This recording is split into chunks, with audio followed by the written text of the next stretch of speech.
Exercise and being physically active is good for bone strength as well as for your general health, so you need to feel safe and comfortable to exercise with ease. In this film, I'm going to explain about safety when exercising. You will then be ready to get the best from the exercise you do and can get going with confidence, whatever your own situation. Now, before you get started with new exercise for your bones, we recommend you do these 5 things. First of all, be steady. And if you're not usually very active or steady on your feet, it's very important to sort out your balance and your general muscle strength before you start any exercise that may increase the chance of you falling over. There's plenty of information on the Royal Osteoporosis Society website about how to do this. So that's the ros.org.uk/exercise. Number 2, wear comfortable clothes and appropriate footwear, such as trainers. Number 3, make sure you're warm and you've got plenty of space to move about in. Number 4, warm up and cool down. Now, it is normal for your muscles to feel a bit stiff or sore for a day or 2 after you exercise, and that often means the exercise that you're doing is working. But warming up and cooling down gets your body ready for exercise.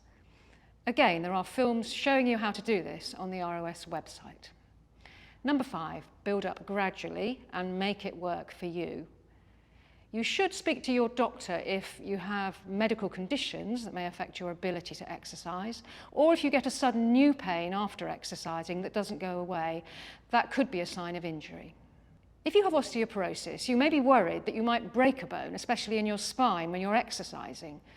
But most people with osteoporosis are not about to snap or break if they exercise. Exercise with osteoporosis is generally safe. And we want to encourage you to be more active rather than less active. Yes, if you're generally fit and well enough. If you limit yourself too much, you won't be giving your bones the moderate impact type exercise that they need to make them stronger, and they may even get weaker. No need to go for high impact, that's jumping off high levels or jumping as high as you can, which may be risky for some people and isn't needed for bone health. It's important to remember that no exercise is 100% safe, but our recommendations to aim for moderate impact exercise are based on the research and on expert advice. And you can find films showing you how to do impact exercise on the ROS website. Well, there isn't a specific weight that is safe or a limit beyond which you will cause a spinal fracture. It's really how you lift rather than how much you lift that matters. Just make sure you're always using a good technique when you're lifting something. And if you aren't sure, get advice from a qualified exercise instructor.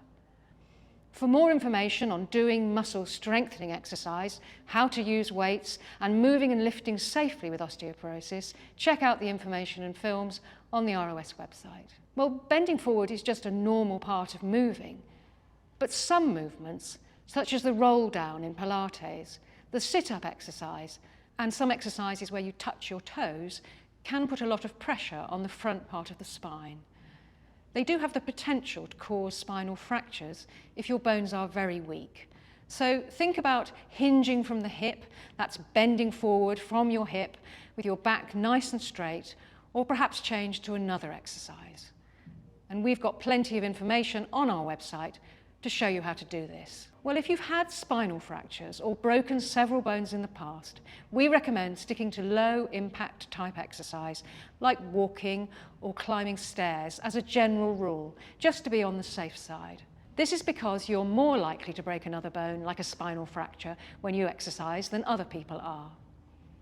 But there are no absolute rules here, and the good news is that some people who have had spinal fractures do get back to moderate impact exercise. Well, there is no simple answer to this. It's going to depend on lots of factors, and we can't provide advice here that will suit everyone. You may be able to return to moderate impact exercise if your spinal fracture didn't cause any pain or symptoms. It may have been picked up unexpectedly during a test or scan and not caused you any problems. If your fracture has healed and your pain has improved a lot. If your fracture didn't happen while you were exercising or doing regular day-to-day activities. If you're generally fit and healthy. And if you used to do moderate impact exercise before your spinal fracture. If this sounds like you and you want to build up your impact levels, then you could talk to a physiotherapist and you may be able to work together on this. Research hasn't yet provided all the answers on this one, so you will need to make some decisions for yourself about what feels right. Talk to your doctor if you think you may have had a spinal fracture, and they can decide if an X-ray is needed to check. Back pain, height loss, and a curved back may be signs, especially if you've been diagnosed with osteoporosis, or if you have had a fracture in the past. Well, it's best to wait 12 weeks or so after a recent fracture before you start to build up the intensity of muscle strengthening exercise, just to make sure that your bones and other tissues have healed. You can still do some muscle strengthening exercise. In fact, that may help with your pain. See the information and film called Exercises for Back Pain After Spinal Fractures on the ROS website. It's very important after fractures to get your technique right when you're doing exercises, just to look after and care for your back.